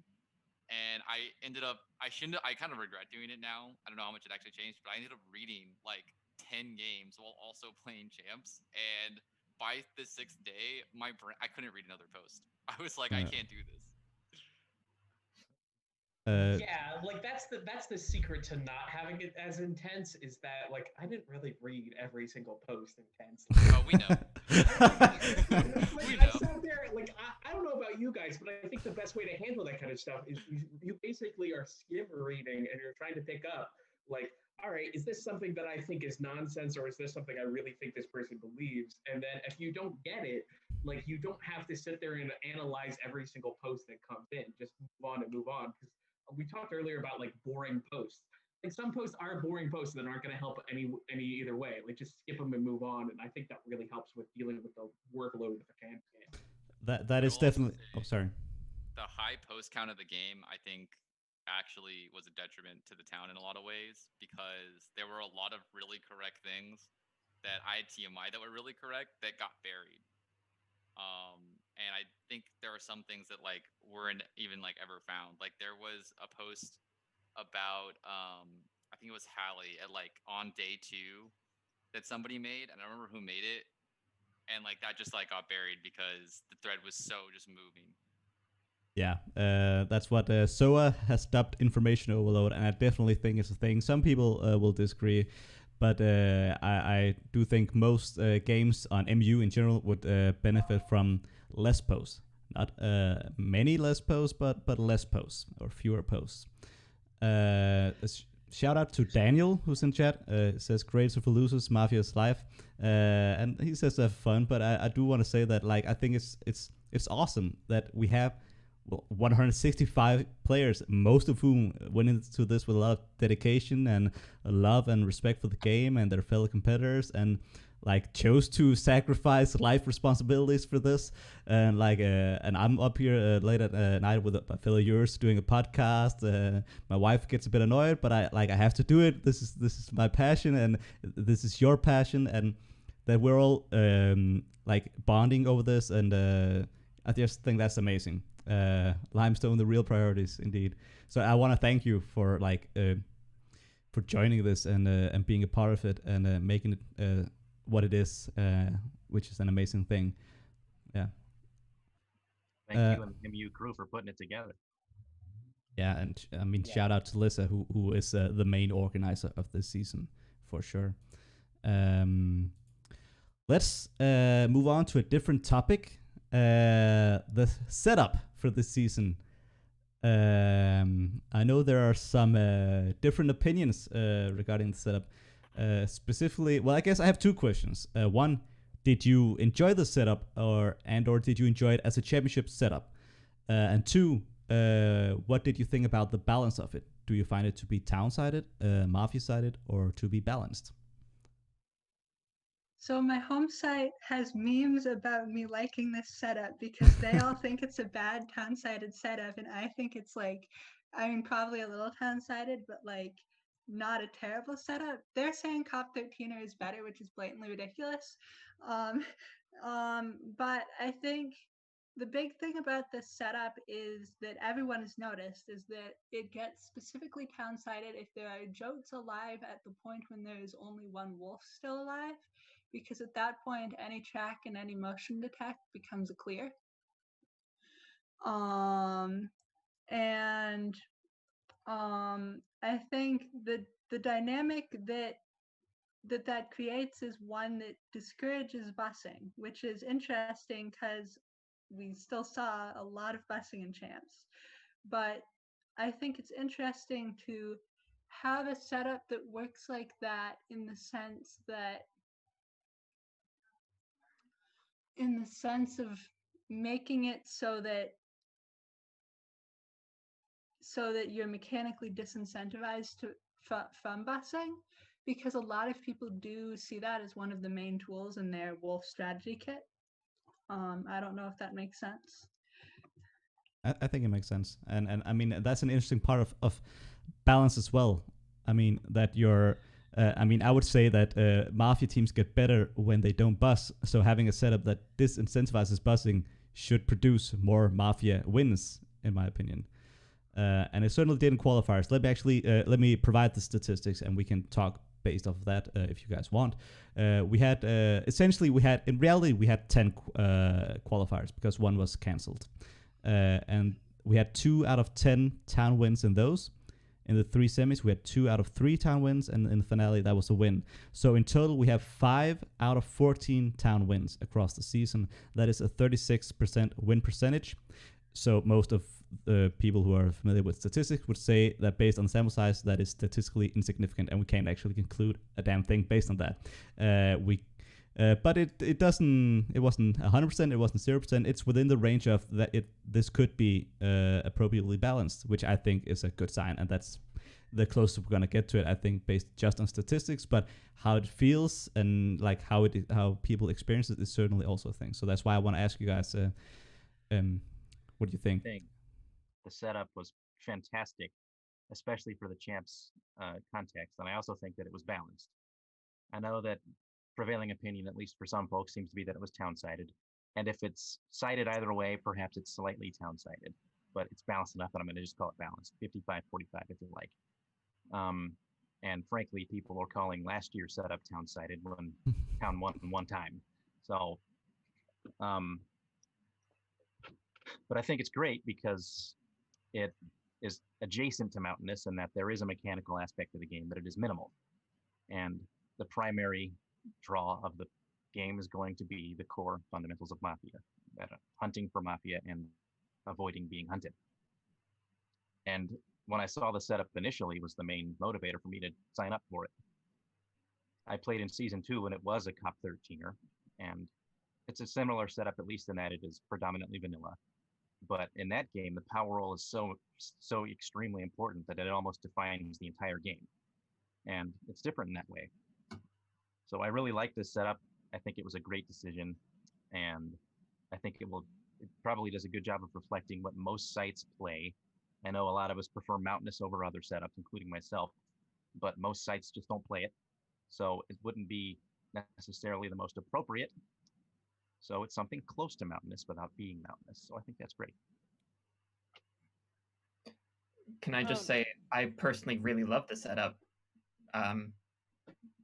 Randing Jote twice. Yeah, I'm good with it. I think the interesting thing about the setup is I really do think it's really good compared to like I said, I've never played another 4 Mafia setup, but I've played a lot of Mafia with rules, without rules, etc. And it's just like I think what the setup does is it produces the results that will let you see who the best player is, which is the goal of it. That said, I don't particularly think it's very fun. Like I would play this in a setting like this where the fun of the setting is when I'm sweating and I'm like making 50 spreadsheets. But like if I had to go to like the syndicate and play a game or something like that, and this was the format, I'd be like, I'd rather play Mountainous or nothing at all. But like the real thing that's interesting to me about the setup is there's a variable time length, right? Not every game is 48 hours. And I actually really dislike that because I think the length of the time of the game really changes the siding to it. I think this setup is probably closer to 50-50 with a 24-hour timer. With a 48-hour timer, you're giving town a lot more time to think things through. There's a lot more information, which does lead to information overload. And so I think the idea of a setup that's designed without regards to time is just a little sketch to me. And I really would rather it be standardized. That said, I'm a noob to form Mafia. You don't have to listen to anything I say. So I actually think it is town-sided, and I think that looking at champs in general, champs is scum-sided because people don't form cohesive units until you get further along in the games. So, at qualifier level, it's scum-sided no matter what you do. And when you get to semifinal to finale, you have people that know each other better, know how to work with each other better, know how people play better. And so you get it to be a more town-sided sort of thing there. And I think that what you see with this particularly is that the game, as you progress, results in more town wins. Only of the 4 semifinals and finale, only one was a scum win. And I would bet that if you played this game on your websites with people that you know well, you would find it to be more town-sided than it has been in the champ season. For champs, it's not town-sided in the early game, but for normal play, it is. So I'm curious for like how, and this is we're just guesstimating here, but in a regular MU setting, how town side do you think it is? How often will the town win percentage wise? It's like I am going to probably captain the team. This is too town sided setup. I'll be the naysayer again. I saw a great suggestion for the setup to be changing, where if it went from being the beginning joke times 2, semifinals joke times 1, and then finale no joke play Mountain Man. And that to me was the best balance. So I think that the thing is, and it's an unspoken thing, and I'll bring it up, the towns in the beginning of the championship games are not the strongest towns we've ever seen. Let's be honest, it's a real thing. There's a bunch of people who are playing because they're happy to be here. And then as you move forward, you get the people who are more skilled and more trying to win a championship kind of. I think that because Mafia has no way of identifying, I think if you actually, instead of doing the Joe sliding scale setup, I would just put 2 Jotes, but I would put a roll cop on the Mafia team.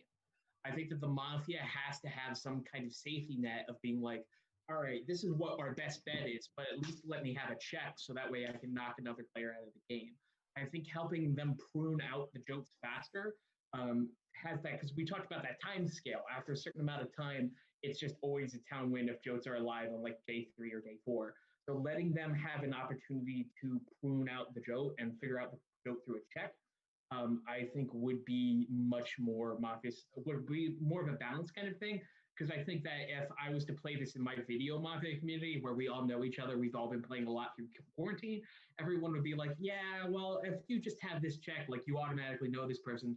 I've played a lot with Dia. If I played with 10 Dias in the setup, it would be extremely, town will win every time. Because we would have the 2 people who are scummy just get checked by the Jotes, and then it's just game over. So I also want to take the opportunity to say that Mountainous sucks and is not fun. As much as people love it on this site, it is not a normal thing on most sites. And even most basic Mafia games have a seer or cop among them. So when we're talking about reaching out to communities, I do think that we get a little too idyllic of an idea of what Mountainous is, and mechanical play is also an important skill. And I keep seeing it, well, the most important part of being a Mafia player is how you solve, but mechanical play is a valued skill in most Mafia forums. It's just that it's not valued as much on MU because MU values how you make reads and if those reads are correct more than mechanical play. And I will say that my favorite season of MU Champs was when we had Matrix. No, I mean, I can say, as the person who's gone to these 400 something sites and have seen what games they actually play, it's honestly, I can count it on maybe one or two hands how many communities actually play Mountainous. There's a lot of communities that know of the format, but communities that actually played there are not many of them. I think the Standard- real question here, though, is does it matter? So this is like for the goal of the event is the goal to have a setup that's balanced, or is it a goal to have a setup that will allow you to identify the best players in the game? I mean, in theory, if you had a setup that town would always win no matter what, let's say it's 100% town rate, but every time you played the game, it would be played in such a way that regardless of alignment, you could identify who had the best process or whatever thing. Would that be a setup you would choose? That's no, but it's along the lines of what we are searching for. Because you're putting it as an extreme, we wouldn't go for that, of course. Because that's what I was saying earlier. Is I was like, I think what it's really good at is that, regardless of it's like town-sided or not. And if it is town-sided, then it doesn't seem to be that far in one direction. But again, that discounts the whole mechanical play aspect. And you even see that in live Mafia, because I have played live Mafia as well, and most of those games have a mechanical setup. They don't have a mountainous setup. So, it depends on how much value you put on mechanical versus, read-based skills when you don't have any help. I think that they're different skills to have, and I think that they're both valuable in different ways, and I don't think you can say one is more valuable than the other at finding the best player, because the best player of Mountainous may suck at a mechanical setup. I'm talking about when I say I think this format's really good at finding and revealing good process. I'm talking about the Jote setup, not Mountainous. Right, the Jote setup was based on Mountainous. It's meant to feel like Mountainous. The dominant setup on my home site is a setup that is semi-open, high-power roll madness where everyone has a PR, and there are also third parties, including a guaranteed serial killer with extra bells and whistles, and there's conversion. So I'm coming from a context where yes, we do also play decent setups, some of which are vanilla, but that was my introduction to Forum Mafia.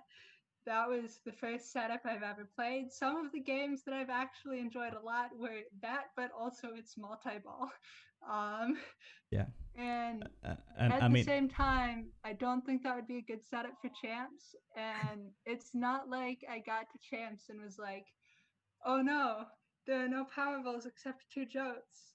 I don't know what to do. I could still play the game. And obviously this isn't perfectly equivalent because I have played vanilla setups and had played them before I ever got to champs. But I think that it's possible to by default play a lot of games that are very high power and also enjoy and be okay at games that are not. For sure. And I guess just to sort of summarize, and you guys can still comment, but just to summarize, because I guess it can also be unclear what we're actually looking for in a setup, because not everyone's privy to what discussions we're actually having about these setups. So I guess I'll just go on the record as making clear that actually going off of what Sheppard said, we want to have a setup where you can determine a best player. We want to have and both sides should feel that they can win. So that's actually most important. It should feel balanced. The Mafia should feel I can win this. If I'm actually really, really good, I can win it. I can maybe be unlucky, but I can win this. It doesn't feel unwinnable. And the same should go for Town. So that's the level of overall balance we're going for. And we can always only guesstimate at what percentage balance we're actually going to get unless we play hundreds of these. And we're not ever going to be able to play hundreds of these before the season starts. Then we also have a criteria, which is we want to change the setup each year, because going off what Dia said, some communities play Mountainous, and some communities, actually most communities, value mechanical play, or at least deal with mechanical play. And it's different games. I mean, Mountainous, Mafia, and Roll Madness, it's different games. We call it both Mafia, but it's actually different games. So in essence, whoever wins this season isn't so much a Mafia champion as they are the Jote ×2 champion. Like that is what they championed in. There are many other ways to play the game, and they could certainly be a champion or very good at other games. But whenever we're dealing with different setup, it is actually a new game we're playing. We're introducing new dynamics and new roles into the game. So yeah. Speaking to what you said earlier, Phighter, regarding changing up throughout the season, that is an interesting idea. I think we should talk more about it. And I guess that's what I'll say now, because I'm not sure on it. So I guess we'll talk about it. It's an interesting idea. It's hard to think of setups. So I would be very opposed to doing like totally different setups, like doing Mountainous and then Roll Madness and then doing a conversion game or whatever for the finale, like doing it like that. But the idea of like if this was the starting point, having a Jote and then 2 Jotes and then having 1 Jote for the semifinals and then having no Jotes for the finals is an idea. I do think it messes with the idea of the season being a test of one setup, because I think that may be the best way to do it, because it's hard to see how skills translate across different setups. Like you're just introducing a different game, and I think that this is the final thing we want with these setups. We want them to be approachable, especially for newcomers. Like we want to be inviting to new communities, new players. We don't want to overcomplicate things. So when we're going out to them saying this is what you're playing, we want them, like we want to preferably just say this is the setup you're playing. This is all you need to focus on, because people who have played many different setups from MU, they're used to each new game being a new setup. But on many communities, they're used to just playing the same setup over and over again, just with different themes. So it wouldn't be very inviting. Is my gut reaction to this? Oh, I have an echo from someone. I think it's gone now. No. Is someone having their speaker on? Test. All right, I think it's gone again. All right, cool. Anyway, that's that. We're talking a bit about next season, and one thing that's happening next season. By the way, if you guys have to go, you can definitely go. We're about to wrap this up. We're on the last 2 topics of the agenda. But next season, guess what you guys are doing? Hopefully, you aren't actually obliged to. We aren't forcing you. We aren't going to the games. But you're trying to run away. But you're doing jury duty next year, hopefully. Yeah. How do you guys feel about that? Hell yeah. I'll be very genuine when I say that I was motivated to make the finals because I want to be on the jury. That sounds super fun to me. So I'm looking forward. Same. Yeah. I definitely don't find it as fun as you thought. But I'm somebody this year because quarterfinals, actually, I had a pretty good game, but I didn't make it. So like, I'm really excited to be on the jury for the people who like play good games and don't get voted in, and to like spot that person and like make sure they make it in. It's like that to me seems like the best, funnest part of being on the jury. I also think it's going to be fun because we get to be juried together, and I really enjoyed this game this year, and I feel like jury chat's going to be a really good time. Yeah. I just look forward to arguing why everyone should advance. So I can't wait till everybody else rips us a new one because they don't agree with anything we do. Yeah, I mean, you're thinking this is gonna be a lot of fun, and I think it's gonna be a lot of fun. Like looking at this group, I'm excited to watch from the sidelines. I don't write anything, but I do often join the chat and just see how things are going. But yeah, there's always the hard choices and the oh god, what are they gonna think of this? But you'll stand strong together, I imagine. I'm very excited to see it. So is everyone on board here for jury duty? Is that what you're saying? All right. I mean, just when I made the finale, that was the first thing I thought of, was that I made it to jury chat.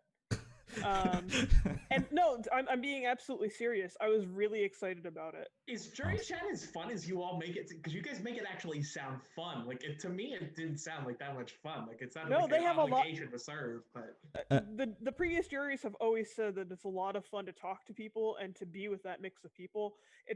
It's also hard, but I think it's going to be a lot of fun, and I enjoy reading games and trying to pick out the people who are making the right cases, but not necessarily pushing ahead.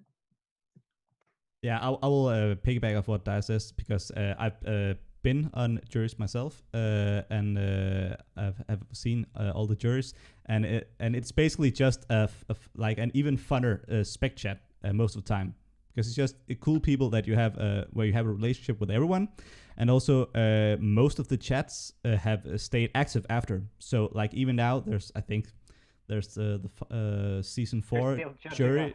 Yeah, they're still judging you guys. But like these are still chats that are being active each year, and they're still talking with each other about how the games are going. So guys can look forward to that. You can keep it going if you want. All right, awesome. Yes, TK, give us your age reveal. Oh, we have an age rule going on.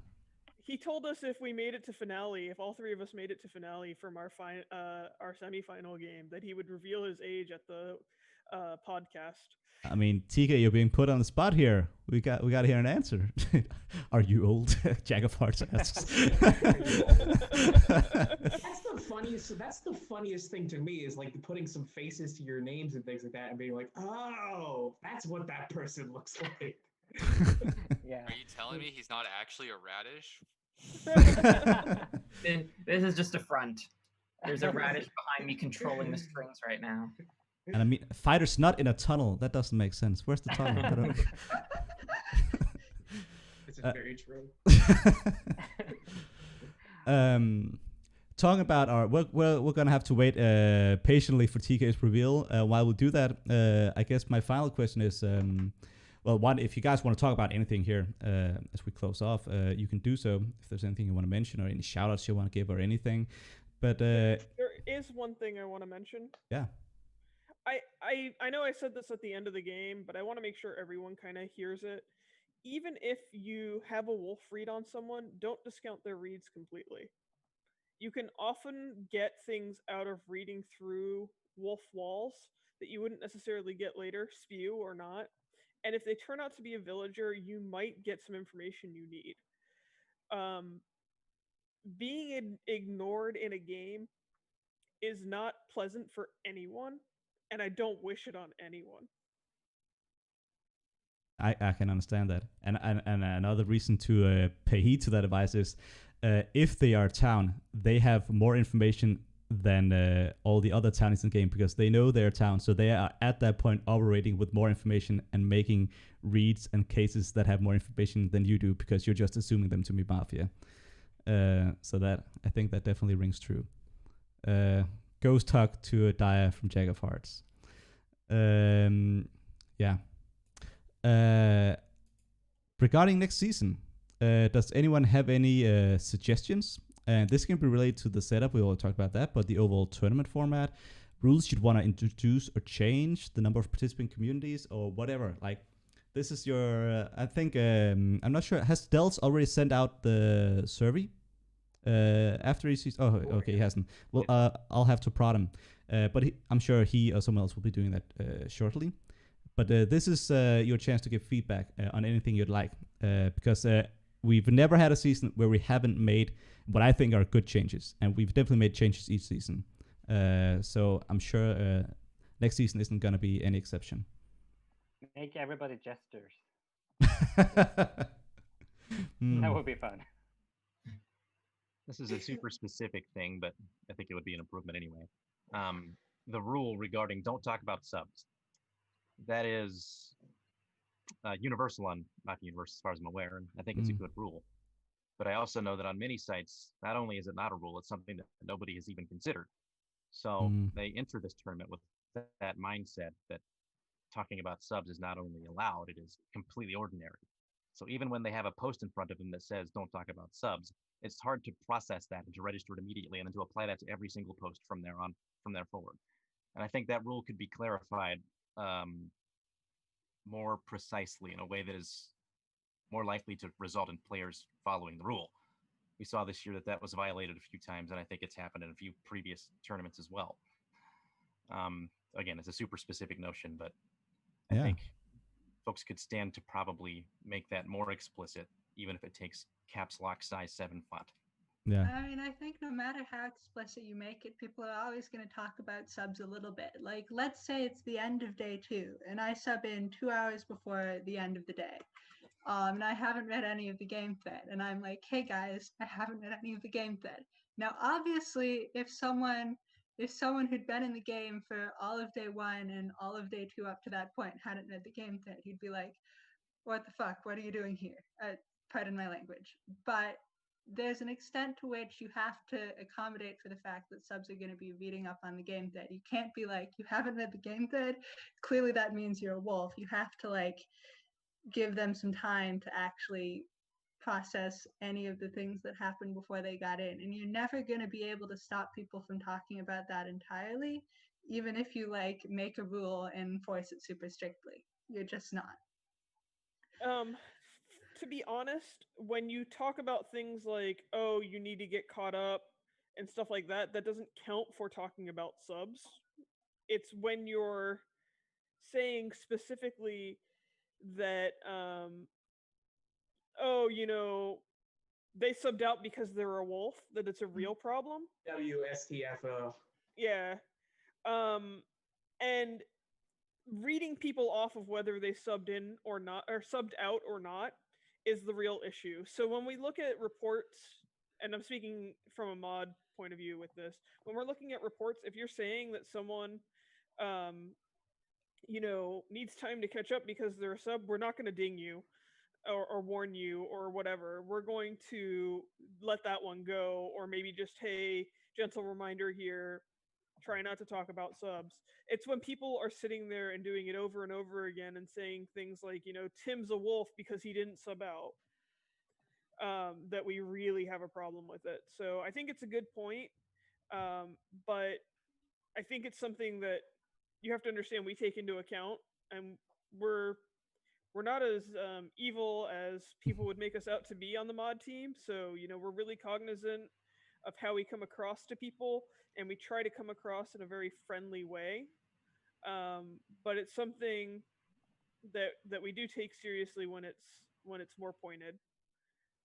Kind of on that note, I don't know how it happened because it wasn't like the automated post count, but it wasn't really relevant to the game. But Phighter's handle, like I think it was manually changed from the silly one that it was to some new silly one, right?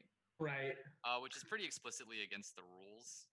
Now that was me. So I complained because I lost a spec chat bet early on in the tournament.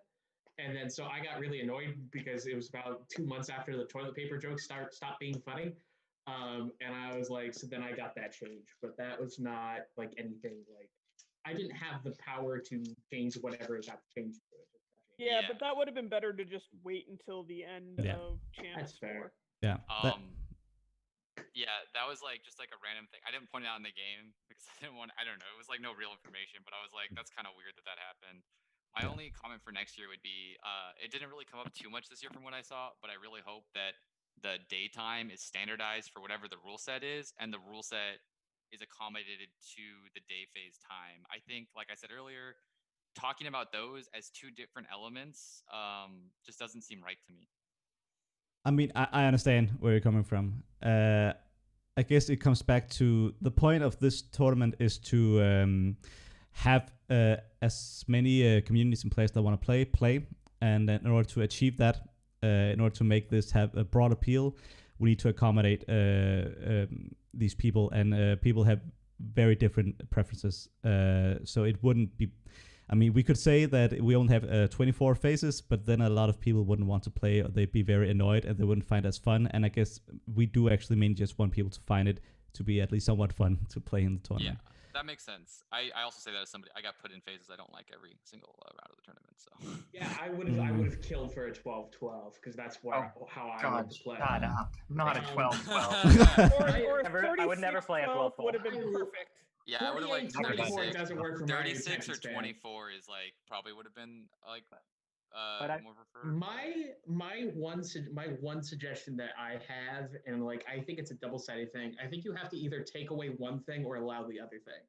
I think that you have to either take away mentioning spec chat during a game and like the hand wave, like fun, like high spec chat kind of waves, or you have to add the ability to talk about this player might have played this way because they're trying to advance. It's coded talk is like champs hero syndrome, but like I go into like, I know I went into the first, like my semifinal game, I think going like, I have to play well, so I have to win. And I was judging other people, like, and I think that's something that shapes a lot of people, whether they want to say it out loud or not, is I want to play well and I'm going to work a little harder than I usually did because I'm trying to win.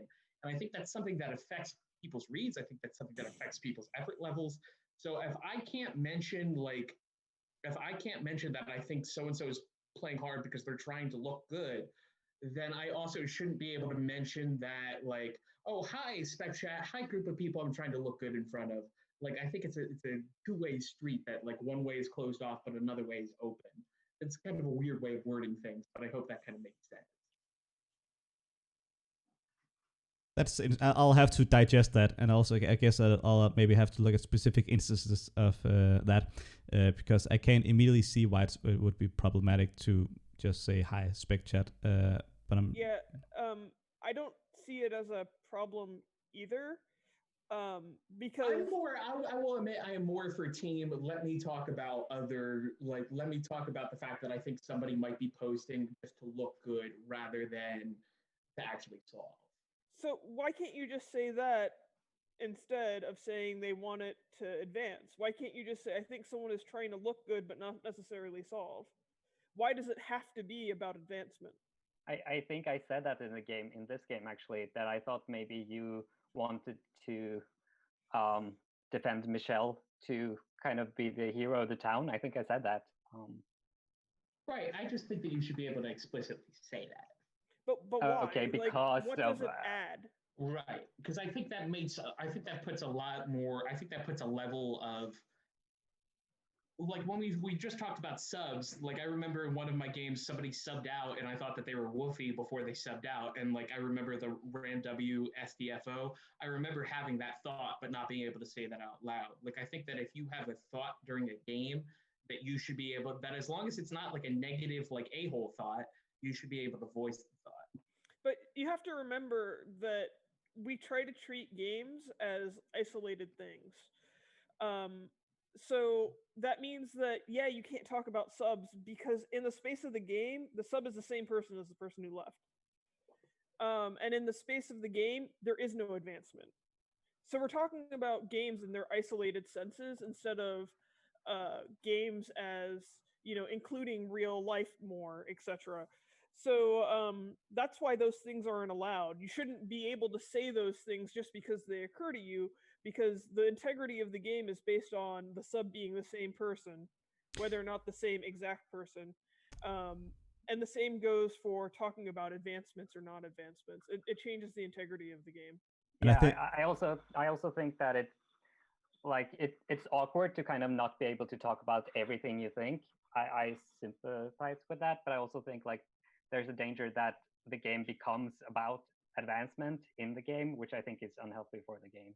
Yeah, so piggybacking off that, what we want to avoid is people having especially we want to avoid people having to defend themselves against things that aren't in game.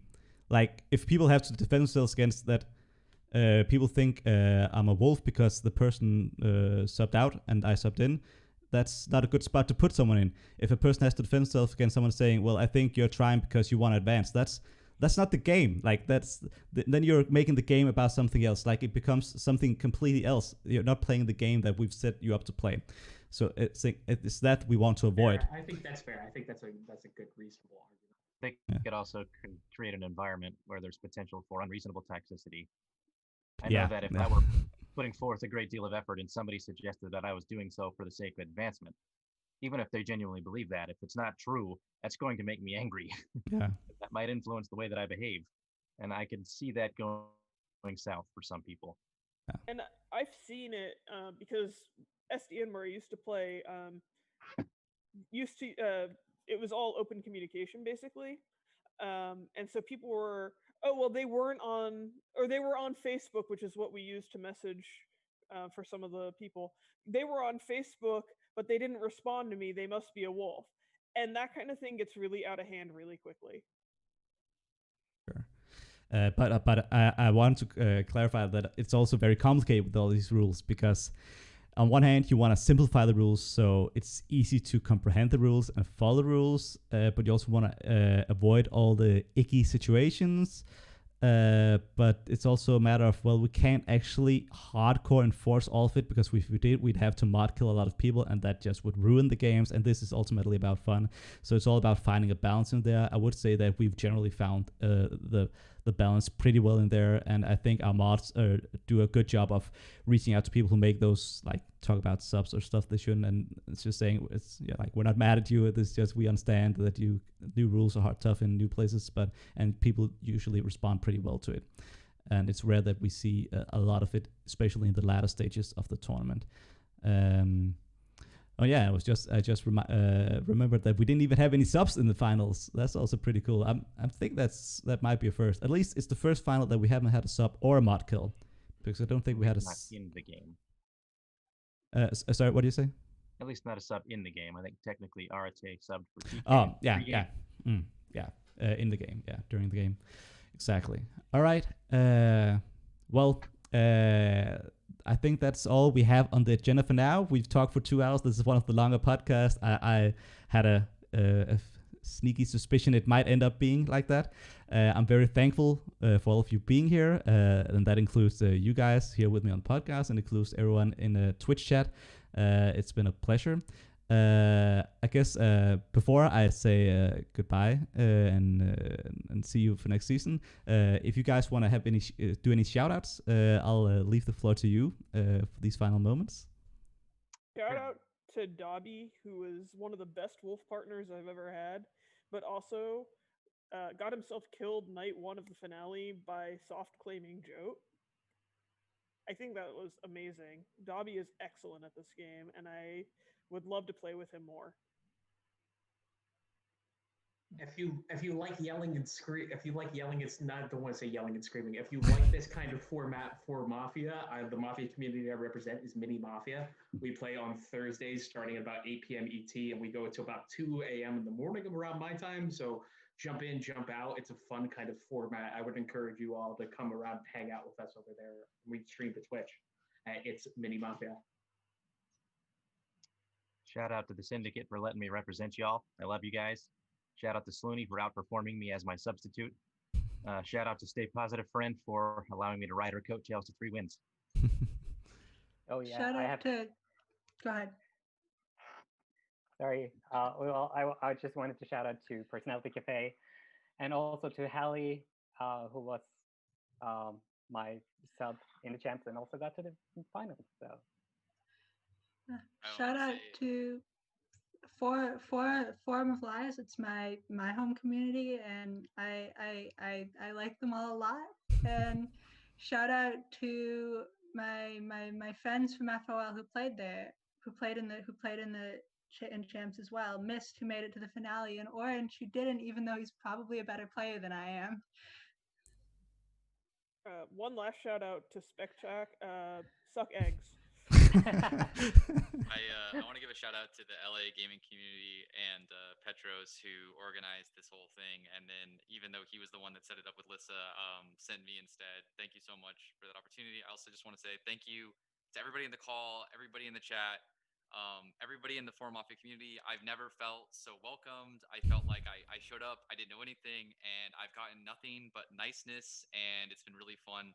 And I know you guys are trying to create a community for that, and I think you've done an excellent job. And also, shout out to my partner for putting up with Mafia. I have no shout outs. What are you guys talking about? Shout out to all the Jotes in the game. I was gonna say. Jesus, all the people took a bullet for you. Actually, you know what? I do want to say, undoubtedly, based on having watched all the qualifiers, Jay had an amazing Jote 2 times in a row. He got a red check in one. He found the other Jote in the other. And I feel kind of bad for constantly overshadowing him. So well done, Jay. You actually did really well too. All right. And yeah, awesome. And as I saw, we actually had Stay Positive Friend join us here in the last minute. So again, another shout out to Stay Positive Friend. Shout out to all the finalists. Shout out to the jury. Not to forget. I believe some of you guys are here because of the jury. I can't remember who advanced directly, who didn't. Yeah, Sheppard says thanks. Yeah, and I mean, see you guys next season, hopefully. I hope to be able to do a podcast next season. If anyone else wants to do it, you can reach out to me. Maybe we can tag team on it, or you can do it. I do hope there will be one next year. I've loved getting to talk with you guys, getting to know you, and I know that people have loved, the spectators have loved getting to know you and putting faces to the names they've seen yell at each other in the various threads. And yeah, it's going to be exciting to see who wins. I mean, the season isn't over yet. We still have to see the winners. So that's exciting, and the top 3, etc. And yeah, and I hope to see you guys play with each other on the various communities, on MU, but also on the various communities. So I hope that happens. Unfortunately, I'm too busy to play myself, but I'll try to spectate. And if you guys want to set anything up, like between the communities, like you can also reach out to me, and I'll gladly help coordinate. I love doing that sort of things and seeing things happen. And I think that's it. So one final thank you, and this is Thingyman signing off from Mafia Championships 2020. One of the good things that happened in 2020. Bye bye, everyone.